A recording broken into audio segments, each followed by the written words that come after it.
কি জানেন, বিশ্বের এমন কিছু কারখানা আছে যেখানে ব্যাঙের চামড়া দিয়ে তৈরি হয় দামি সব পণ্য। হ্যাঁ, যেসব ব্যাঙ আমরা জলাশয়ে ধান খেতে দেখি, সেগুলোর চামড়াই একদিন গিয়ে পরিণত হয় বিলাসবহুল ব্যাগ, জুতা, এমনকি ফ্যাশন ব্র্যান্ডের আইটেমে। ব্যাঙের চামড়া ব্যবহারের ইতিহাস খুব পুরনো নয়। ১৯৮০ সালের পর দক্ষিণ পূর্ব এশিয়ার কিছু দেশে যখন ব্যাঙ শিকার বাড়তে থাকে, তখন আন্তর্জাতিক বাজারে দেখা দেয় ব্যাঙের চামড়ার প্রতি আগ্রহ। কারণ ব্যাঙের চামড়া হয় তুলনামূলক পাতলা, হালকা, কিন্তু অবিশ্বাস্যভাবে টেকসই। ফলে সেগুলো দিয়ে তৈরি পণ্য দেখতে দামে কম হলেও গুণমানে হয় অনন্য। ইন্দোনেশিয়া, ভিয়েতনাম, থাইল্যান্ড, বাংলাদেশের কিছু এলাকায় বেশিরভাগ ব্যাঙ ধরা হয় বন, জঙ্গল, পুকুর, বিল, ধানক্ষেত থেকে। অনেক জায়গায় আবার ব্যাঙ পালন বা ফ্রগ ফার্মিংও শুরু হয়েছে। ব্যাঙ ধরা হলে প্রথমে সেগুলোকে পাঠানো হয় স্থানীয় বাজারে বা সরাসরি প্রসেসিং কারখানায়। কারখানায় ব্যাঙ আসার পর শুরু হয় চামড়া আলাদা করার প্রক্রিয়া। প্রশিক্ষিত কর্মীরা ব্যাঙের দেহ থেকে খুব সাবধানে চামড়া তুলে নেন। ব্যাঙ ছোট বলে চামড়া তুলতে দক্ষতা লাগে। চামড়াগুলো পরিষ্কার পানিতে ধোয়া হয় যাতে রক্ত, ময়লা, ফাইবার ইত্যাদি দূর হয়।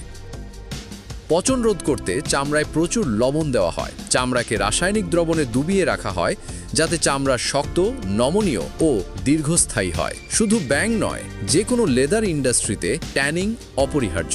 ব্যাঙের চামড়া দিয়ে তৈরি হওয়া পণ্যগুলো ফ্যাশনেবল। লেডিজ ব্যাগ, পুরুষদের মানি ব্যাগ, আকর্ষণীয় বেল্ট, জুতা, হাতঘড়ির স্ট্র্যাপ, কসমেটিক কভার, গিটার বা বাদ্যযন্ত্রের বিশেষ পার্টস।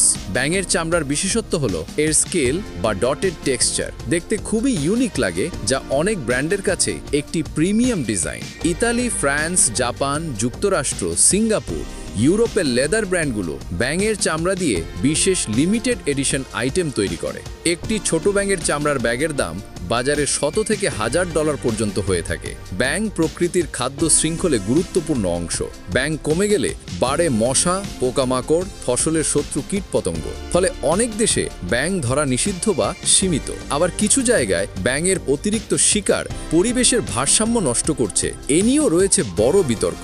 ব্যাঙের চামড়ার কারখানা এক অদ্ভুত কিন্তু বাস্তব শিল্প, যা একদিকে অর্থনৈতিক সুযোগ দিচ্ছে, অন্যদিকে পরিবেশ নিয়ে প্রশ্ন তুলছে। আপনার মতে ব্যাঙের চামড়ার শিল্প কি চালু থাকা উচিত, নাকি পরিবেশের স্বার্থে সীমিত করা উচিত? কমেন্টে জানাতে ভুলবেন না।